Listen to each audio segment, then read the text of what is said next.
Welcome everybody to another episode, another conversation of the On Deck Circle. I'm Kenny R. Hampton, and I'm excited about this season that I'm in right now, where I'm able to partner with a lot of my former teammates, fellow colleagues, that we all got something in common. We tried to pursue professional sports, and from whatever reason, either we did make it or we didn't make it. But even if we did, it has an expiration date. So we're now, we all got this common denominator where we're in the next chapters of our lives. And so, being a former baseball guy, I figured, it'd be a good idea to call this the On Deck Circle, because it's literally talking about the next at bat in our lives. And so, as we prepare for that next at bat, that next chapter, whatever it is that we have a new passion for, what are some things that we're going through mentally to prepare to walk up to the plate and try to knock that thing out of the park, whether it's entrepreneurship, it's a new career path, whatever it may be, fatherhood, marriage. There's so many different things that could be in that batter's box waiting on us. But what are we doing to mentally prepare for it? So I've been able to partner with a few special individuals.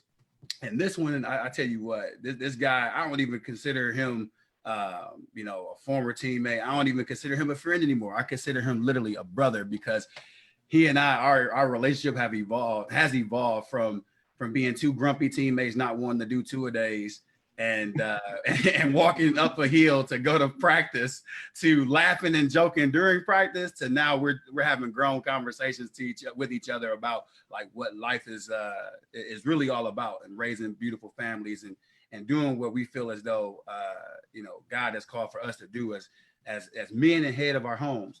So we got some people that's joining us live in Zoom. So they're excited. We also got some folks tapped in on Facebook. So this is going to be a really cool conversation. I know it's the 4th of July holiday weekend. So we are on a casual mode. We just sitting back, kicking back, chilling. You're going to hear a lot of laughs, a lot of jokes, because that's exactly what me and this guy do. We will text each other, and within one word, it's plenty of laughing emojis. That's just how we get down, right? So I just definitely want to welcome everybody to another conversation, the On Deck Circle. But I got my guy with me, my guy, Coach Robert Harris. He is the director of men's performance at the University of Kentucky. I'm so proud of this guy, because the topic of this conversation is Kentucky Strong. And you probably peep, we both rocking his brand and his mission. And I believe that it's so fitting for him, because that's exactly what he's all about. I mean, his hometown is in Louisville, Kentucky. He played ball at Kentucky State, left Kentucky State, went on to do some amazing things in the sports training world, and now he's back in Kentucky, serving in a very, very high regarded position with one of the nation's top programs in the history of men's college basketball. So without any further ado, I want to introduce you guys to my brother. But this is my guy, Robert Harris. Rob, what's up, big guy? Well, first off, I'm just glad that you didn't have me introduced with the "I wish I was a little bit taller" song. Like I'm glad that wasn't my intro song. So, you know what I'm saying? I definitely appreciate you for that, man.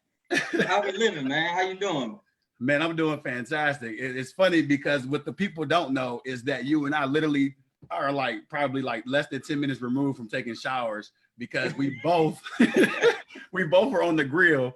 I'm in Columbus on the grill, and he's in Lexington on the grill, and we made that quick transition real quick just to get on this call and have a good conversation. But I can't complain, man. How about you, man? How you been doing during this season that we're in right now? Man, you know what?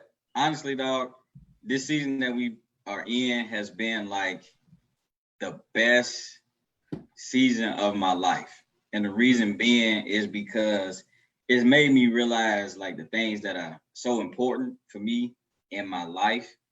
And that's my family. You know what I'm saying? And it goes beyond the people that I can claim on my taxes and the ones that live in my household.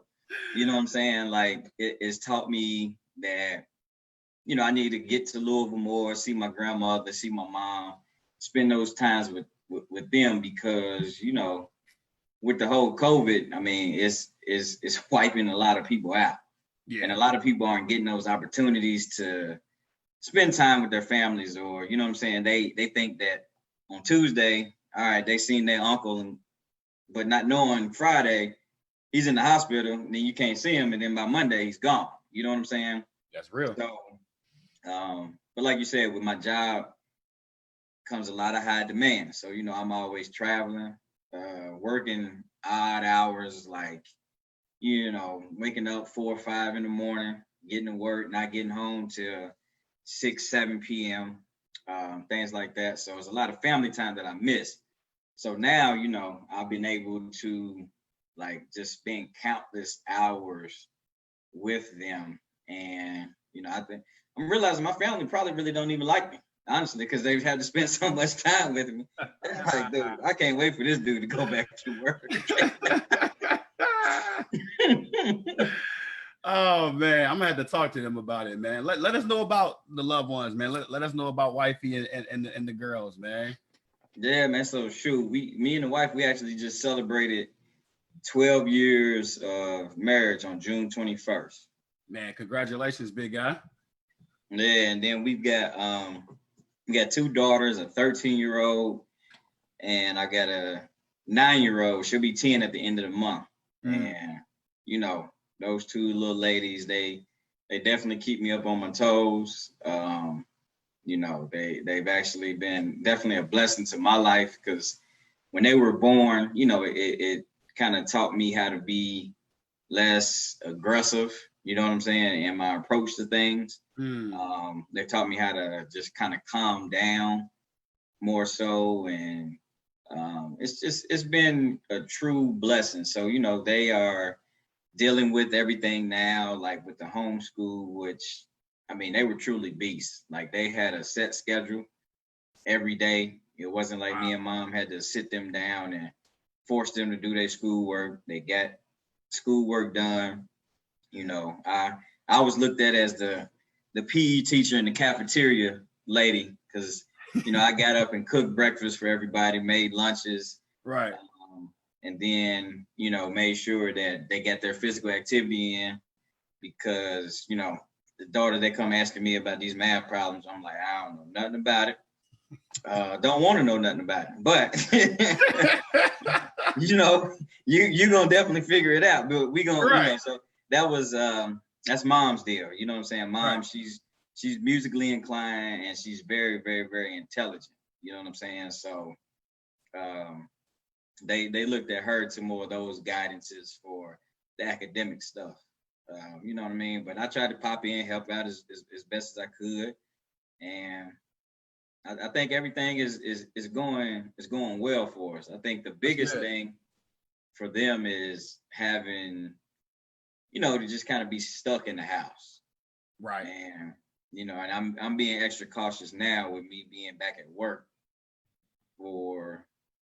I've been back at work for a week now, you know what I'm saying? So I've got to be extra cautious in who I'm around and what I'm doing and things like that. But the kids are great, man. Wife is good. She's starting her own consulting business and stuff. So we're really maximizing this time and opportunity that we have. That's good stuff, man. You touched on something that I want to talk about. So you said that, obviously the topic is Kentucky Strong and muscling through life. So you were able, it sounds like you've been muscling through this time, because obviously you and I are on the same page. Like, we're not built to be sitting down and going over math problems and working on science homework and things like that. But we found a way to play our part, play our role, so that you and I could actually help, inside the home. Because let's just put it out there, we've been forced to figure things out within your home, because you can't go nowhere. So the usual outlets that you and I are used to having, where I got to be out here because the job demands me to do this, that's non-negotiable. To now we just like, all right, we feel terrible if we just sit around and just watch everybody working and we don't put on our 2 cents. But I'm like you though, like Kennedy and KJ actually like demoted me to just the recess only. Like I was, KJ was like, I don't like Mr. Hampton. I said, what you mean you don't like Mr. Hampton? He said, no, I like Mrs. Hampton actually a little bit better because I don't play when it comes to the homework. It takes KJ and Rolando, or it was taking them like almost an hour to knock out like 5 math questions. With me, I'm like, bro, we should be done in 20 minutes. And he like, what you mean? Like I gotta take 3 breaks. No, you don't gotta take 3 breaks, bro. Yeah. You know, all of that, I'm saying all that just to throw it out there, man, how, you know, you found a way to make it work. So now that you're in your job, let's talk a little bit about what it is that you actually do. So what is it that you do at the University of Kentucky within that program? So, you know, I'm in charge of basically getting these guys physically prepared for the sport of basketball. You know what I'm saying? So they start with me, and they probably spend, honestly, most of their time at the University of Kentucky with me. So we're in the weight room about 4 to 5 days a week. You know what I'm saying? Working on teaching them how to eat right, working on teaching them how to train properly, how to get, you know, the proper rest and recovery and things of that nature. So that's the biggest part of, you know, my job. So, man, you know, when it comes to conditioning, like Maria always tells me, that's the biggest thing she looks at in games. She's like, I'm looking in the second half with 4 to 5 minutes left in the game to see how our guys' body language is compared to other teams. You know what I'm saying? So, you know, I mean, I some people like to say I have a big role, but no, to me, honestly, my biggest role is being like a big brother figure to those guys and, you know, making an impact on their lives outside of just the weight room and training them and things like that. You know what I'm saying? And I've built so many relationships over the years that I've been, not just here, but, you know, before I got here with the Bengals and with Arkansas as well. I'm glad that you touched on that because that was one of the questions I was going to ask you.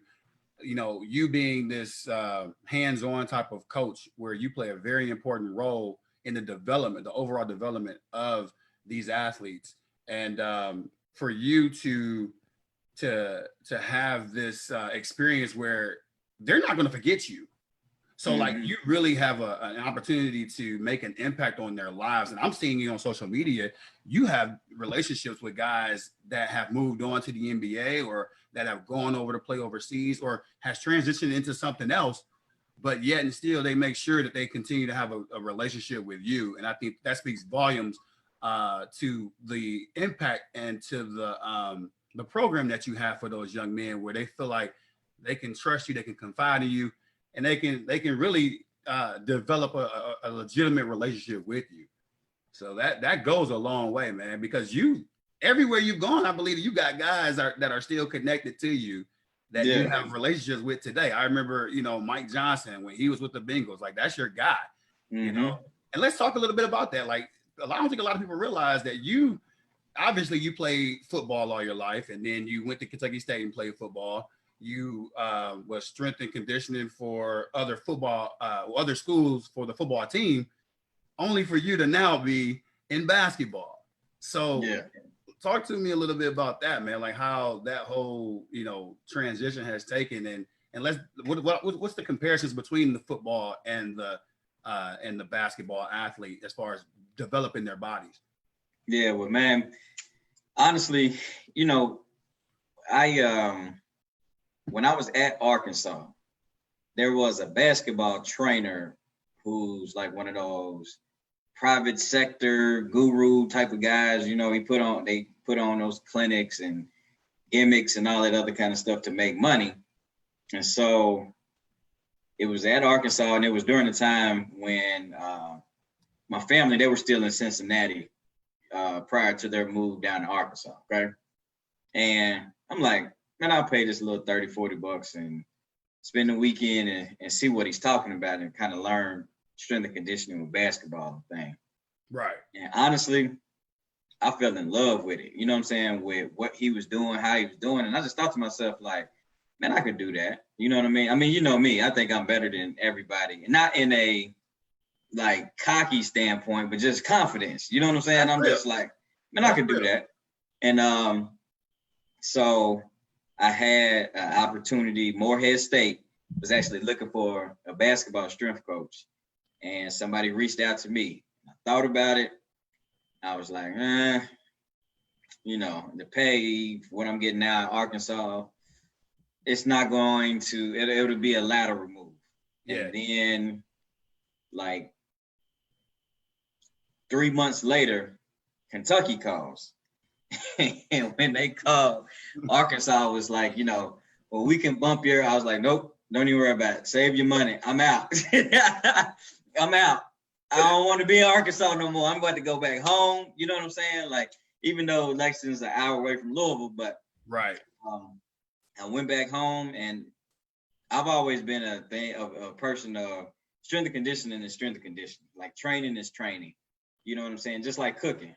You're gonna make a steak. There's 4 or 5 different ways that you can cook a steak or whatever. You know what I'm saying? Yeah. But at the end of the day, you're still cooking that steak.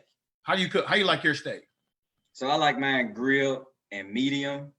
Okay. You know, I'm a little bougie now when it comes to steaks, just because I've been eating at steakhouses lately. Okay. You know, but I like it grilled and I like it medium with a little, you know, like blue cheese crust crumble on top, and you know. Definitely have become bougie. Dude, this man want all the trimmings and everything, man. Get out of here. Look, if my steak don't cost $60, I don't want it. It sounds like it, man. Nah, but you know, you know your girl, your home girl, she only eats her stuff well done. So like, if Josephine steak isn't no pink at all, and she looked at me and she laughed because I go with the medium. You know, oh yeah, and I like medium. Medium get the job done, man. It's like the best thing ever. You can slice it with a butter knife. She like, nah, something wrong with you. I'm not. You be calling me bougie, man. I'm like, nah, this is where it's at. Hey, you know, I was here on her list. Now, because of that, she's probably gonna drop me down just a little bit.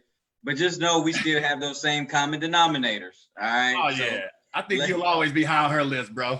Yeah, okay. All right. But nah, man, you know, I had the opportunity, and it's like, what better place to be than Kentucky when it comes to basketball? And you know, I learned under Rock Oliver, who was one of my mentors, and he kind of just, you know, showed me the game, and it really wasn't too much difference between football and basketball. Right. You know what I'm saying? Only thing is, you know, with football, you want big, powerful guys, and with basketball, you want more lean, explosive, springy type of guys. You know what I mean? Yep. So I tell people all the time, I mean, you got these other college strength and conditioning programs that will have these big muscle-bound guys on the court. And somebody asked me that's like, you know, why don't you get your guys like that? And I asked them, I said, how many of his guys are playing in the NBA? And shuts that question down. You know what I'm saying? You know what I mean? So that's kind of really what it is. But I do have that similar approach when it comes to the weight room, as far as like the aggressiveness, being able to, you know, push heavyweight, lift heavyweight around for those guys. Because a lot of basketball players, you know, they just want to hoop. They don't want to lift. They don't really want to run. But going back to the impact and the relationships, you know, I make the environment where it's cool to be around. It's somewhere where you want to be. It's somewhere where, you know, you want to get better. You know what I'm saying? I think that's the number one thing when it comes to strength and conditioning. Like, you can write the best program in America. You can have all these scientific factors and this and that, but if you can't relate to the guy and get him to understand why we're doing X, Y, and Z, you know what I'm saying, in his language, in his terms, it doesn't really matter what you're doing. So that's been my biggest thing, is just my relatability to the guys. That's good stuff, man. And I like how you've made that comparison to other programs and the approach that their strength conditioning program is taken where they got these big muscle bound guys, but that's not what's going to get these guys to the next level and have a sustainable career. One thing that's kind of ironic that you mentioned that Rock was your mentor, but Rock wasn't. If anybody who knows Rock, they knows that he's not a tall guy. Like and you're not a tall guy either, right? So whoa, hold on. It depends on who we're talking to, because if we're talking to a community of, like, let's say little people or midgets, then I'm considered kind of tall. You know what I'm saying? Facts. And then when it comes to my personality and who I am, I feel 6'7". You know what I mean? So, yeah. But in reality, I'm only 5'3". So yes, go ahead, continue. Yeah, no, I appreciate you giving us that context, because it's so on point. Because it really speaks to, like, if you think about people that are typically in your position, those are like positions that people have this stereotype, this idea of what that person should look like. Like, it should be this muscle bound, tall, prototypical type of looking guy, right? And then when you look on the sideline on a Kentucky basketball game and they see you, they're like, wait a minute, like, that's the strength guy? Absolutely, that's the strength guy. But you have used that as your, it's like it gives you this more of like a competitive edge. I remember playing ball with you back at K-State. You didn't give 2 red cent that you was 5'3". You would go in there and you would get the banging with anybody that you needed to bang with and compete at the highest level, because you had that much confidence in yourself. So talk to me about, like, how you've been able to, like, I know you got to have some people that have either, like, sized you up or kind of, like, looked at you, with the side eye because of the role that you have, and how you've been able to kind of, like, either ignore it or use that as motivation to continue to do things at a high level. Because, like you said, you putting guys in the NBA. So I don't care how you slice it. I'm getting the job done. I've been here. How long have you been at Kentucky? So this would be year 7 coming up. So 7 years. See what I'm saying? Like, that's almost a decade. Like, that's not something that, if you wasn't getting the job done, and let's just think about how many guys that have come out of Kentucky and have gone on to play pro ball, whether it's the NBA or any type of professional league, they've come through your program. Yeah. So you are doing something right. You're doing it at a high level, man. So just talk to me a little bit about that, like how you approach it from, these expectations of what that position, or who should be in that position, what that look like.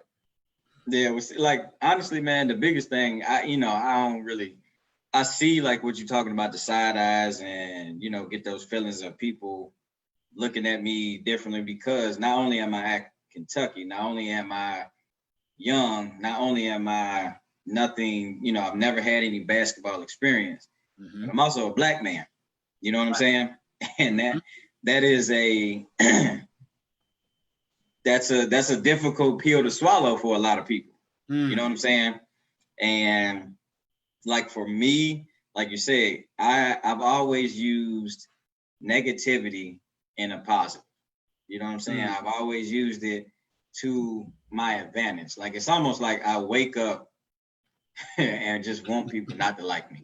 I want people to doubt me. You know what I mean? I think because of my size my entire life, like, when I was young, out on the playgrounds, like, I used to get picked on and all that kind of stuff, because I was seen as an easy target because I was smaller than everybody. Right. But it wasn't until, I knocked this kid out and everybody kind of changed their views on me. And so, honestly, until this day, I just look at everything, like, kind of like David and Goliath in the Bible. I look at everything as me knocking down giants every single day. I got a woman pregnant early in my college career. You know what I'm saying? I knocked down that giant, and we've been married for 12 years. I got my degree, still taking the baby to class with me. Got a master's degree. Have been thriving so far into what I've been doing. And that's because, where we come from, and guys that look like you and I, when they have those obstacles, they never overcome them. You know what I'm saying? And so I was lucky enough to have a heck of a support system and just a mentality of being strong. And when I say like Kentucky strong, when I call myself Rob Strong, like people think that it's physically, and I'm like, that is 10% of it. Like a lot of it is a mental thing and a lifestyle. You know what I'm saying? Me being strong. Like you Yep. got COVID, and that can take a lot of, like, the stock market went down. Yeah. People looking at their accounts. You know, I seen a couple articles about people committing suicide because of that. You know what I'm saying?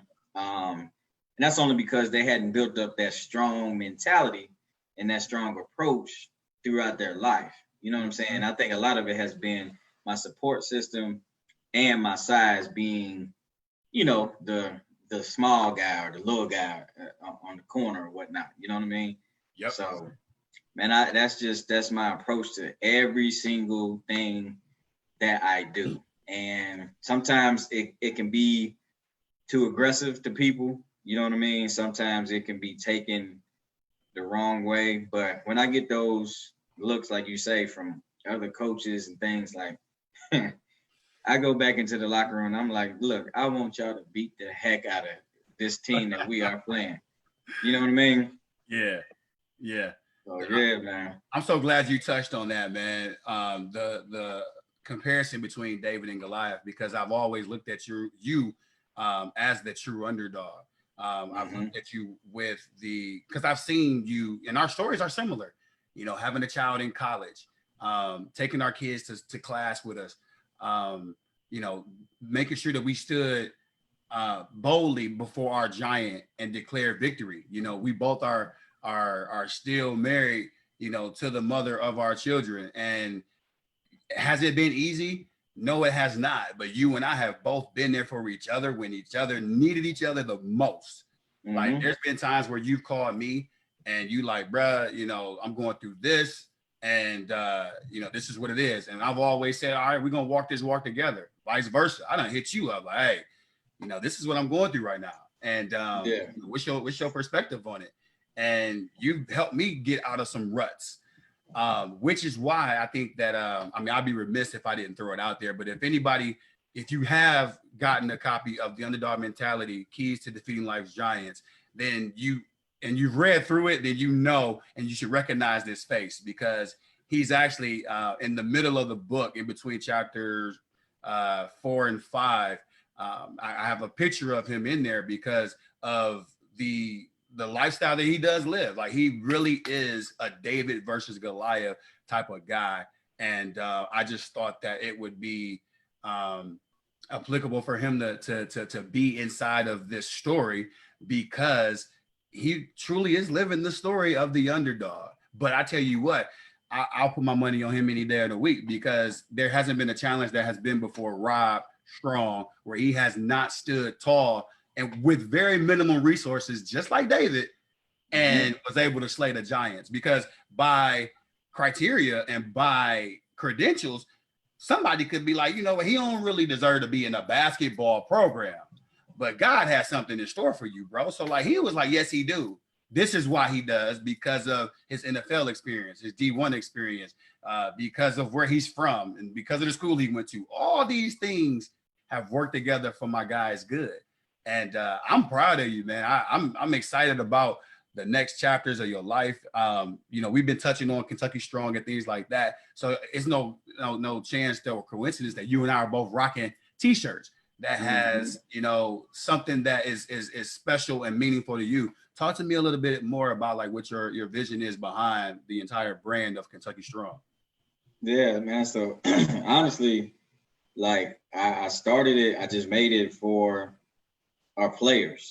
You know what I mean? And a lot of fans were just like, man, where can I get that shirt? How can I get that shirt?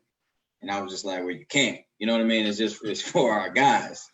And after so many inquiries about it, you know, I kind of just thought to myself, like, you know, this is something that I could share with the world. You know what I'm saying? And it's something that I represent. You know what I mean? It goes beyond the University of Kentucky. I mean, it goes to all 120 counties that we have in this bluegrass state. You know, I grew up in Louisville. Went to Kentucky State. I started my first ever internship volunteer work in strength and conditioning at the University of Kentucky. I got my master's from Eastern Kentucky University. You know what I'm saying? So, man, I've been all over Kentucky, and Kentucky has helped to shape me who I am. And, you know, with us being a, I guess, underrepresented state, when you think of things like, I just wanted us to kind of, you know, show who we are. Like, you know, we go places. I remember back in the day, I used to be in Chicago, and they'd be like, "Where are you from?" I'm like, "Louisville." Like, what's that? And to me, I'm like, you don't know what Louisville is? You know what I'm saying? Like, you go somewhere and you say you from Detroit, everybody knows where Detroit is, what Detroit is. Yeah. And so, you know, I felt disrespected by that. You know what I'm saying? Because of the beauty in not just Louisville, but the state of Kentucky, period. Like, a lot of people, they was like, "Oh man, you got shoes and stuff." I'm just like, yeah, Kentucky's not, you know, back in the 1800s. You know what I'm saying? Like, we have Jordans just like you as well. Right.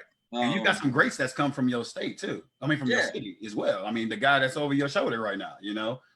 Oh yeah, for sure. I think he might be the greatest athlete of all time, not just because of what he physically did, you know, inside the ring, but man, what he represented outside the ring and how he represented not only his people, but just people in general. You know what I'm saying? Like, not only the underrepresented, but just equality.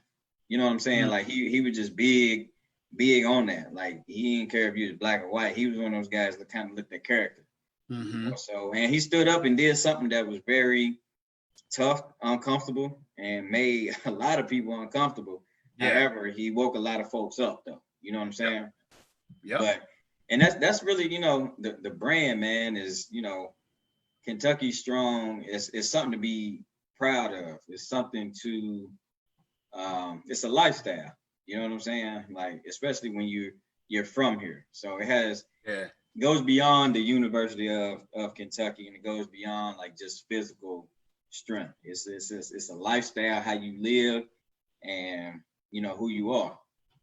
No, I love it, man. I'm excited for you. You know, anything you got going on, you know, I'm gonna do all I can to push it and to partner with you. So some things that you touched on, man, about just the impact that Muhammad Ali has had on your life and his how he used his platform. I've been seeing you doing a lot of that as well in the community in Lex, because you're just not, like you said, you're just not there to just be a strength and conditioning guy with these guys and develop their bodies. You're there to literally like take on a relationship as like that big bro. Yeah. But they've been able to see you in the streets, and you've been protesting, you've been asked to come speak. You've even shared recently about your experience or at a young age where you were a victim of police brutality in your home city. So I encourage you, man, to keep doing what you're doing and use your platform. And if you don't mind, do you mind like sharing a little bit about like what you've been doing lately to really let it be known that, yeah, this is a lifestyle and we're going to be strong even in the midst of this this crisis that we're going through now. Yeah, for sure, man. I think, you know, like for me, I just felt like it's the right time. And I hope that when the pandemic's over, when we get back to normal lives, that it just doesn't go away and it doesn't get swept back under the rug. Yeah. And me representing, you know, a lot of athletes that look like me, you know, I figure it's to me, I wouldn't feel good about myself letting these moments pass by and not be able to share and have those uncomfortable conversations with others that don't look like me, with police officers who may be afraid of me just because of the color of my skin, because of how I look. You know what I'm saying? Right. So it's been cool, but the biggest, I guess, satisfaction for me has been able for my kids to be able to see me in that light. You know what I'm saying? And them wanting to stand up and fight along with dad and with mom and, you know, attend these things and kind of educate themselves on what's going on. Because, you know, as we've had conversations before, we work so hard to put our kids in different situations, different communities than, you know what I'm saying, what I grew up in. So they didn't have to have those same struggles. So, right, you know, with that, it comes that they got a lot of people around them that don't look like them. You know what I'm saying?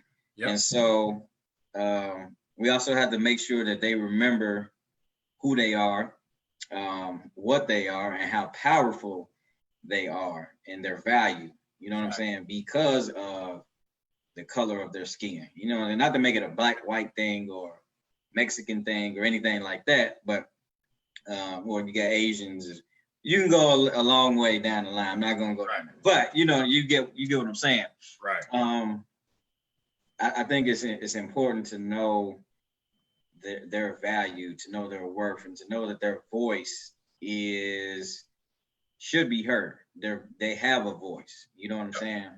And you know, I wanted to kind of let folks know that and send that message that, you know, I mean, you have a father who's been a police officer for however many years, but you know what I'm saying? He's not one of these guys that's a bad apple, you know what I'm saying, out of the bunch that is murdering for no reason, shooting for no reason, pulling over for no reason, and things like that. So, you know, I want to do the best that I can to bring the less represented community, the law enforcement, and, you know, the majority together to understand how to make everything work and how to be strong together. You know what I'm saying? Like one of the rallies I spoke on how, you know, Black people put up a fist in, you know, a sign of power. And I'm just like, that's not necessarily just a Black thing, because like if you put all your fingers together, you know what I'm saying, and your fingers represent different nationalities and you put it together, like if I smack you with two fingers, you're not gonna feel it. But if I put all of these together and punch you right in that big nose you got, you know what I'm saying? Like it's going to have an impact. You know what I mean? And so that's what I'm about. Just everybody coming together and really impacting and changing the world and how it's been viewed for however many 100 years before me and you were even born. Facts. No, you put that together perfectly, man. I'm glad that you even threw out there my big nose, because if people what they don't know about us is that I did talk about it earlier. We gonna laugh all day long. Like that's just what we do. Like we crack jokes nonstop through text. We even got a couple of group text messages, even with my little brother Marlon, where we'll just throw something in and get to laughing at each other. So I'm gonna actually go ahead and use it as a segue, man. So what has been like? Give me one of the funniest things that's happened with you in your just your journey with trying to, you know, to where you at now. Let's just take Kentucky, since you've been there 7 years. What's been like the funniest thing that's happened since you've been in that role? Because you've had some cool moments, but what's been like the funniest one? Man, the funniest. So first, before we go there, one of the funniest moments of my entire life was I'm gonna go to 7th grade. All right. Okay. My mom forgot to give me a backpack for the first day of school. All right. I walked into middle school. Y'all know how rude middle school kids are, right? And I'm at a new school. I walk in with a cardboard box with my supplies on the first day of school. You walked in, looked like you was helping the teacher bring in supplies from her trunk. Man, that was so. That story was hilarious, man. Dude, I was embarrassed, but at the same time, me being me, I didn't allow myself to like really let it be known that I was embarrassed by it. But that's one of the funniest things because once I put all my stuff in my locker, I kicked that box down the hallway so hard and far. I wanted to get rid of that box. To this day, I don't like cardboard boxes.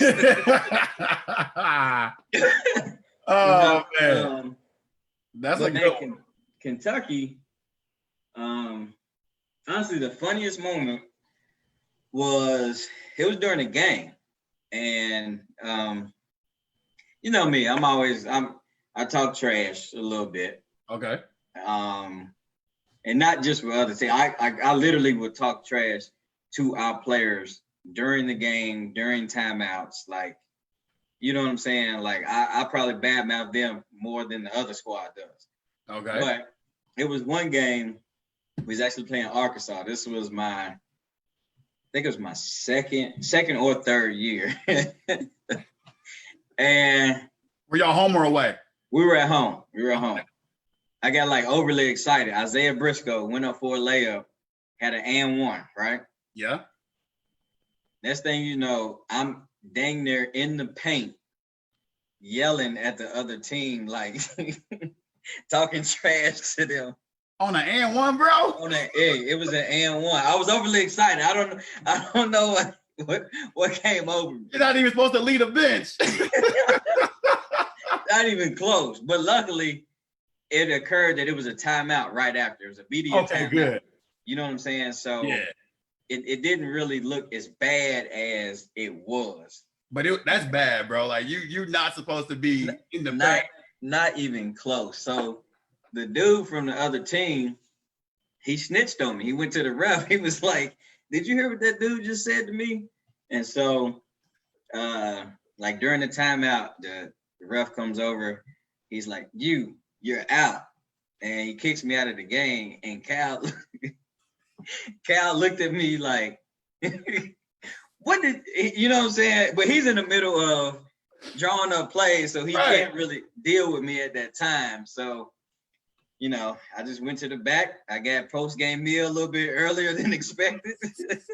Did you get out of there before Cal could ask you what you did? Nah. I went into his office. You know, I mean, you know me. I'm a man up. If whatever happens, happens. Yeah. I went into his office, talked to him, and he was just like, "Oh man," he was like, "You're good." He was like, "Did you cuss anybody out?" I was like, "No." He was like, "You know, did you push or touch anybody?" I was like, "No." He was like, "Nah, you're all right."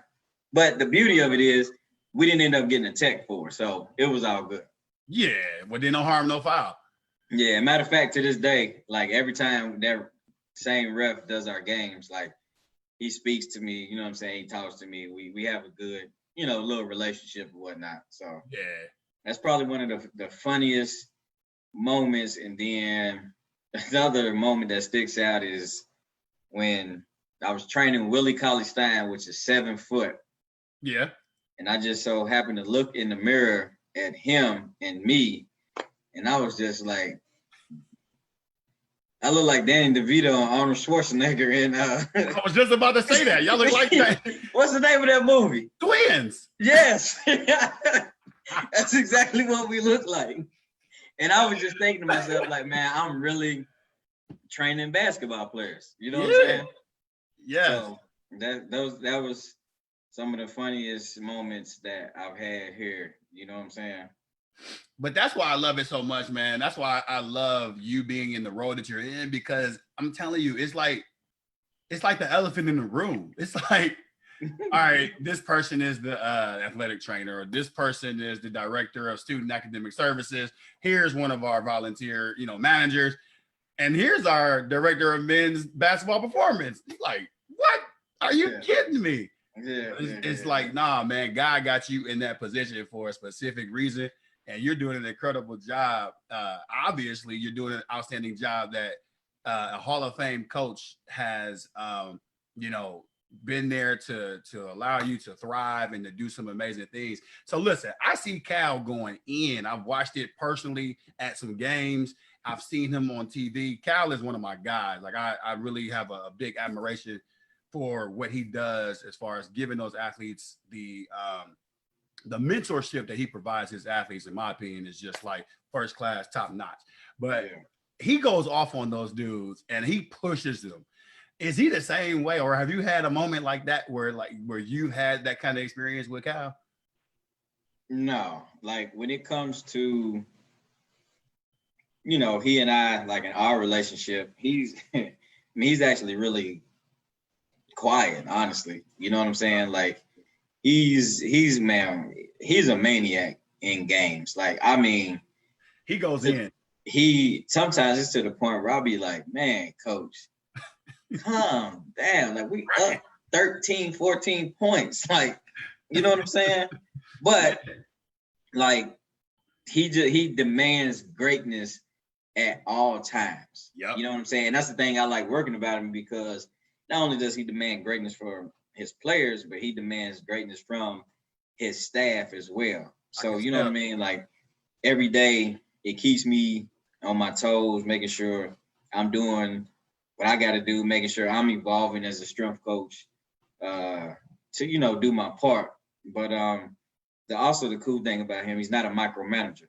You know what I'm saying? So I don't have to deal with him trying to tell me what to do, because Cal knows nothing about strength conditioning, like not even the smallest bit. You know what I'm saying? Like, he's just kind of like, are they in shape? Are they, you know what I'm saying, good to go?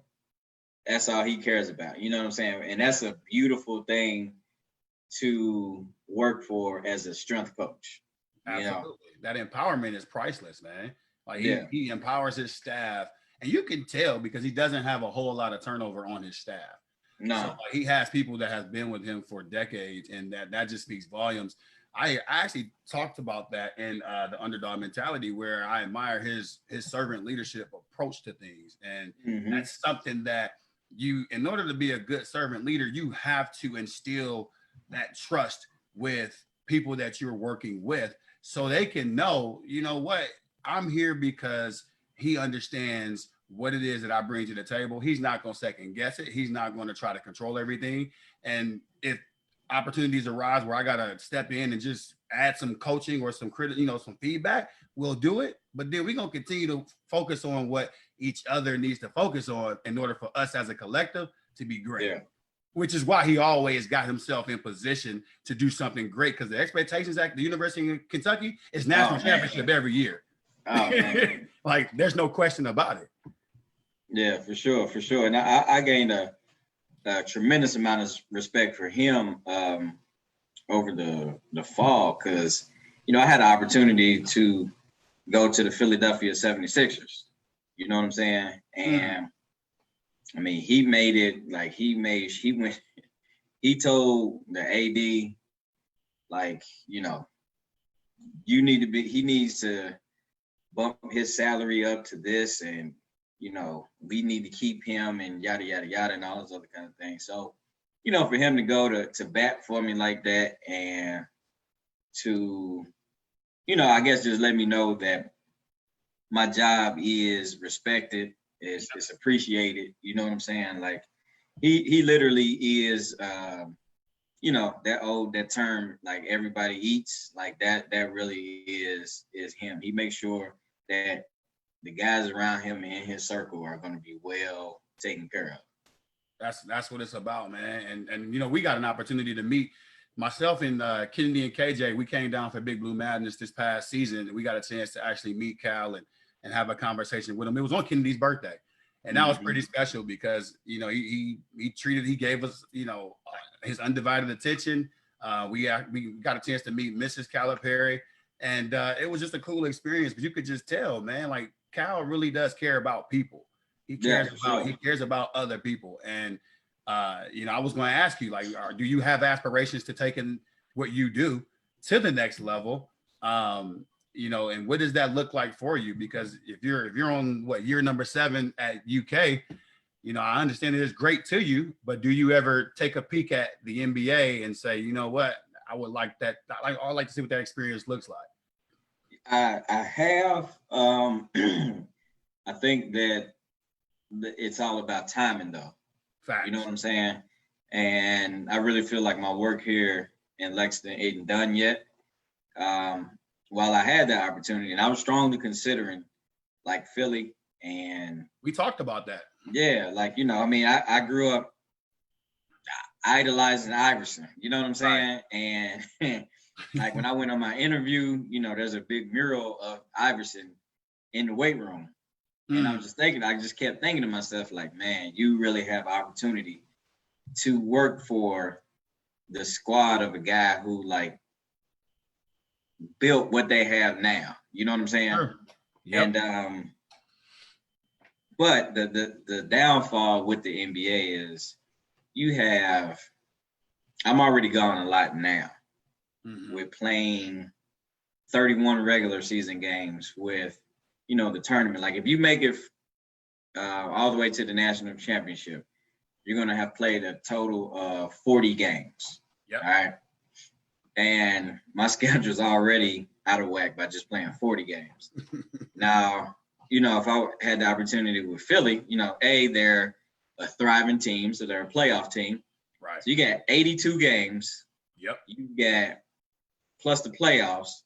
Then you got NBA Summer League where you got to spend, I think it's a couple of weeks out in Vegas. You know what I'm saying? Yep. And then you have the NBA Combine in May. So, I mean, you're constantly gone. And for me right now, like, I don't want to take all that time away from my kids. You know what I'm saying? I mean, it would have to be just an enormous opportunity or something, a deal I just could not decline. You know what I'm saying? That even I would tell you, oh no, we got to take that one, bro. Oh yeah, for sure. Definitely. Like, nah, we not passing that one up at all. So yeah. So if I was a young guy, I'm sure there's somebody that's going to watch this that's an aspiring. They may be in the industry. They may be considering that next chapter in their life.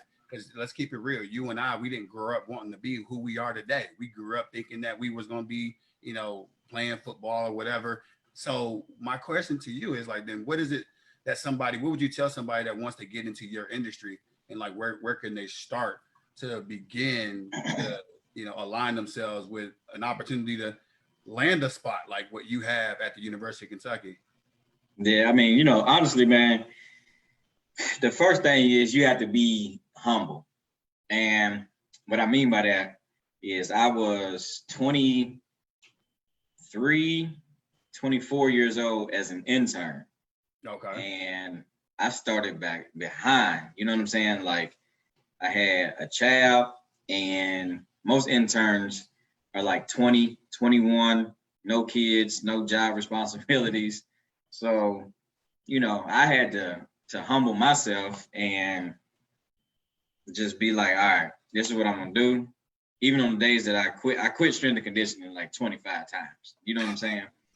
But you just gotta humble yourself and be able to do the things that nobody else wants to do.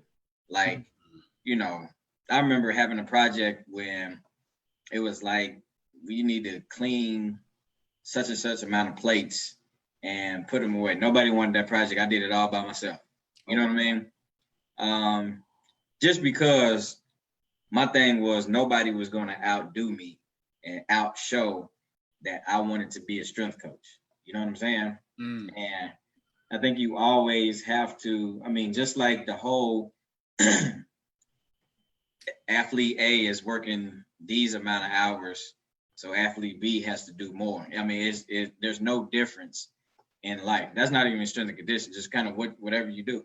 You're an attorney or a doctor, you know what I mean? Like, so the biggest thing, humbling yourself, doing the work that nobody else wants to do, and building a network and meeting as many people in this field that you can meet, going to visit them, going to kind of volunteer your time, because dude, I made $8 an hour at the Bengals. No, a lot of people didn't know that. You know what I mean? I made $8 an hour with 2 kids of my own, and then we adopted Maria's younger cousin. So I got teenager, 2 young girls, a wife making $8 an hour. You know what I'm saying? Serving millionaires though. Like you're training millionaires. Exactly. You know what I'm saying? But man, I never complained because I knew like this is what I wanted to do. You know what I'm saying? And so, I mean, having that $8 an hour opportunity landed me to go to the University of Arkansas and work with SEC football players. You know what I'm saying? Mm-hmm. So, I mean, you gotta literally align yourself with the right people, and you gotta have a support system no matter what. You can't do this thing alone because, like I said, there's days when I was like, man, bump this. I'm not doing, like, I don't have time. I need to start making some money. You know what I'm saying? We've had those conversations before. Yeah, but that wasn't God's purpose for me. God's purpose was like, you don't need to make no money right now. You need to sharpen your skills. You need to figure out how you can still take care of your family.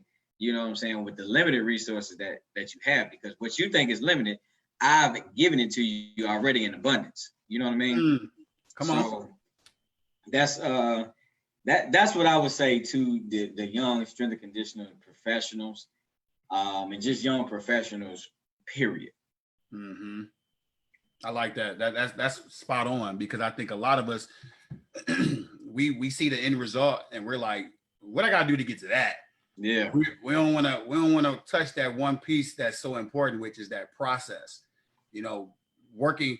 I remember when me and you worked NFL combines, a local regional combine here in Cleveland, Ohio. You know? Yeah, I remember that whole weekend. Yeah.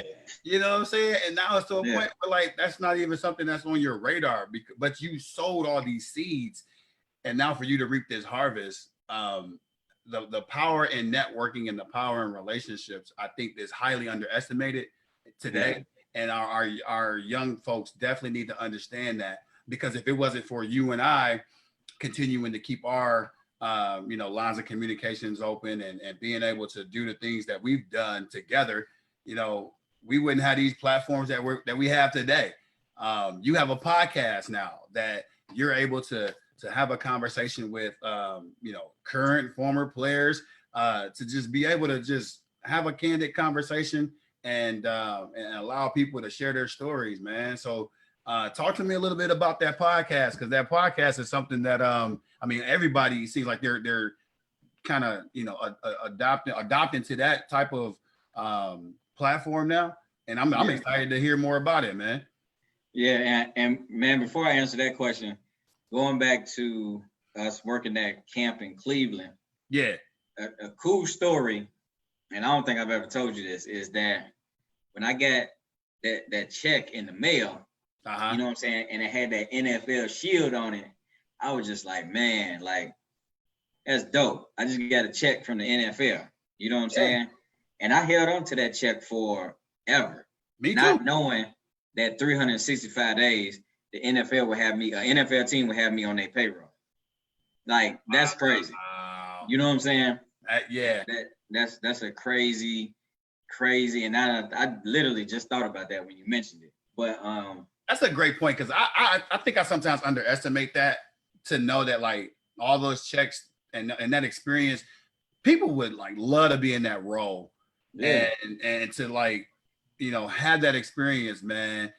I'm grateful and I'm thankful for it, but it sometimes those are things that are just, that's the harvest of the seeds that we sowed, of like you said, cleaning a bunch of plates that you didn't really care to clean, but nobody else wanted to do it, but you did it, and it positioned you to actually obtain some other things in life, man. Yeah. But man, with the podcast, I kind of learning more about like LeBron off the court and who he is and kind of the empire that he's built. Yeah.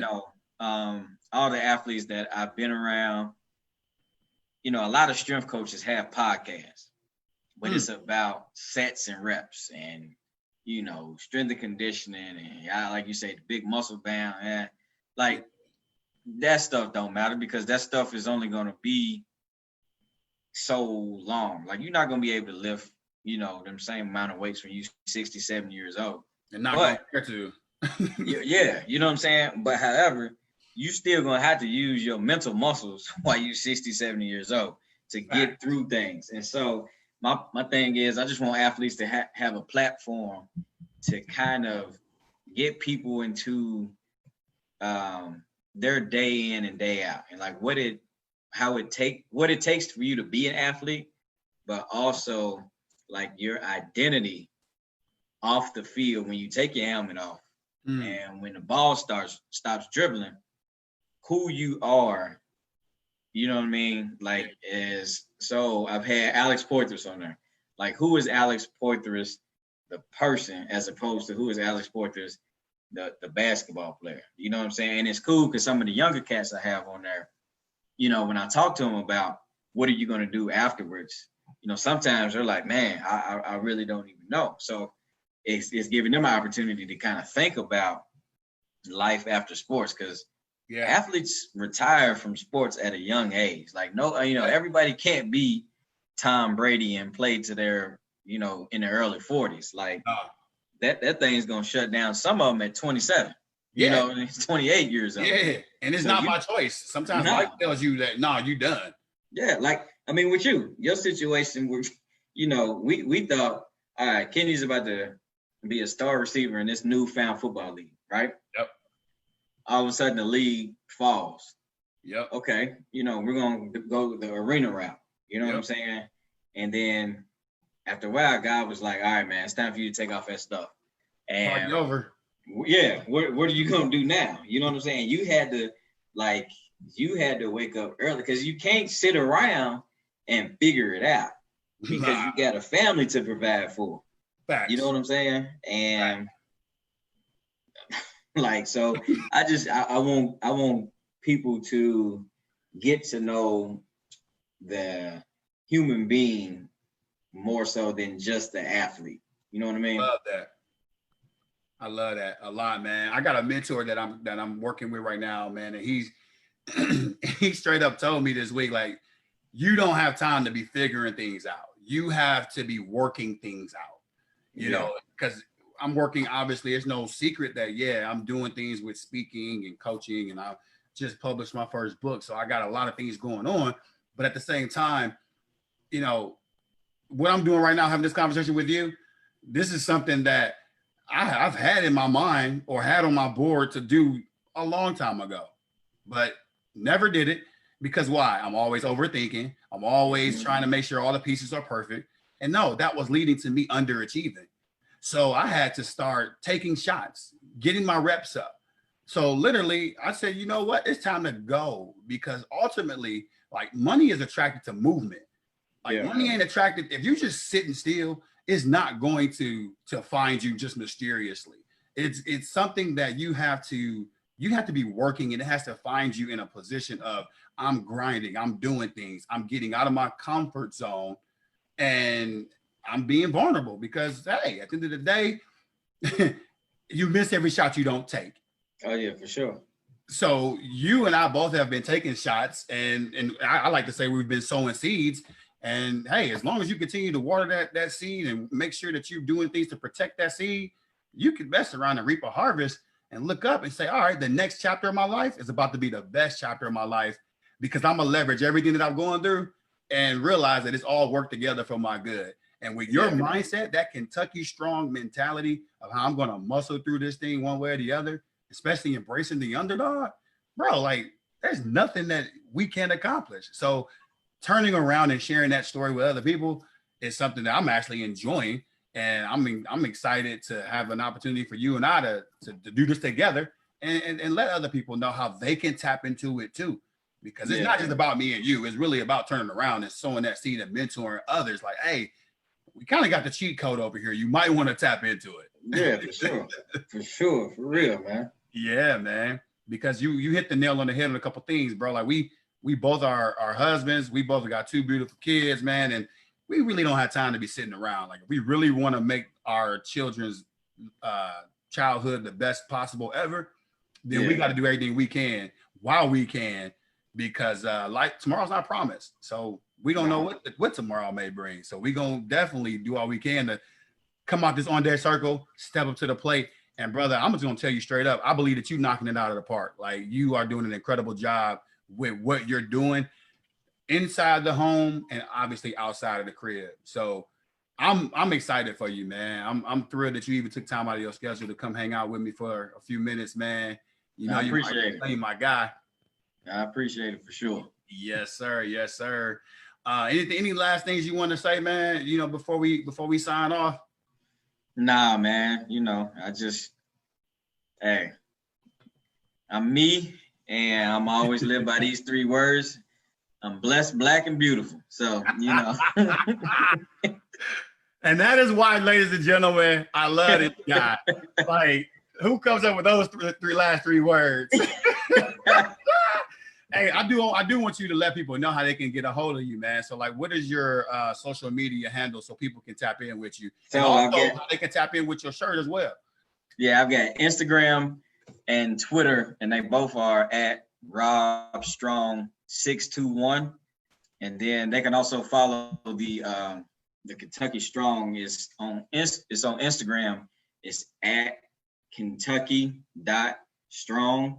And if you need to go to their website, it's www.kystrong1.com. Perfect. So make sure you all tap in with him. Grab yourself a couple of tees. Trust me, you know, it's definitely some incredible things that this young man is doing in Lexington, but also across the country. So we want to get behind him and show our support as well, because we do believe that there's together everyone achieves more. So we all about that team, you know, locking arms together and doing this thing together. So thank you so much for everyone that has tapped in on Zoom, also on Facebook Live. Stay tuned. We got another incredible conversation we'll be having next Sunday. But this is it for our conversation with Coach Rob Strong, Coach Rob Harris of the University of Kentucky, muscling through life. Brother, I love you, man. Hey, tell the family I said hello, and Yes, we'll definitely talk soon, big guy. Will do, man. Love you too, my brother. All right, man. I'll catch you later. All right.